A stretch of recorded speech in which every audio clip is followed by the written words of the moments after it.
ब्रह्मा जी ने कामदेव को 5 बाण दे दिए माताओं से। कितने बाण? 5। कौन कौन से? हर्षणम रोचनाख्यम च मोहनम शोषणम तथा मारणम चेति प्रोक्तानि मुनिर्मोह करण्यपि। ये कामदेव केवल 5 बाण हैं। सुनिए, पहला है हर्षण। आप किसी को देख करके हर्षित हो रहे हैं, कितना सुंदर है हर्षण। रोचन यानी रोमांचित हो जाना, मोहन मोहित हो जाना। ये 3 बाण तो हैं प्रेम के, लेकिन जो ये चौथा बाण है ये है शोषण।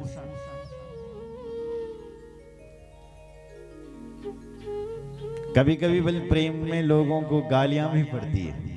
क्यों साहब? शोषण होता है। और अंतिम बाण काम का है मारण। कौन सा बाण है? मारण। कई प्रेमी बल यन होंदा जो अपने प्रेमी के लिए अपने प्राणों को त्याग देते हैं। इसलिए अंतिम बाण है मारण। कुथे महाराज जन जैन बल अपना प्रेमी के प्राण दी दी ने। कौन था ऐसा? ऐसा होते हैं ना कुछ प्रेमी अपने प्रेमी के लिए मर जाते हैं। ऐसा कौन था? आपने राम कथा सुनी? सुनिए कभी राम कथा? नहीं तो अगली बार मुझे बुला के राम कथा करवाना। बोलो जय श्री राम। जब राम जी वन चले गए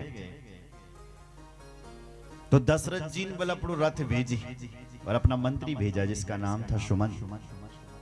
उसे कहा कि सुमंत मेरे बेटे राम को 2-4 दिन जंगल घुमा के ले आओ।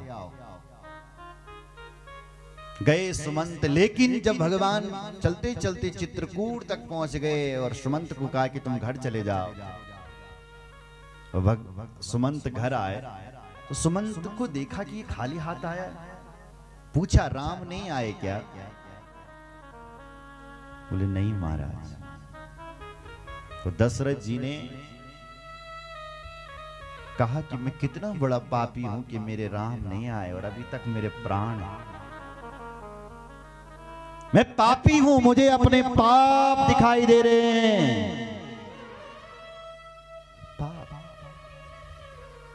हा रघुनंदन प्राण परिते। हे रघुनंदन, हे राम, हा जानकी, हा रघुनंदन, हा लक्ष्मण।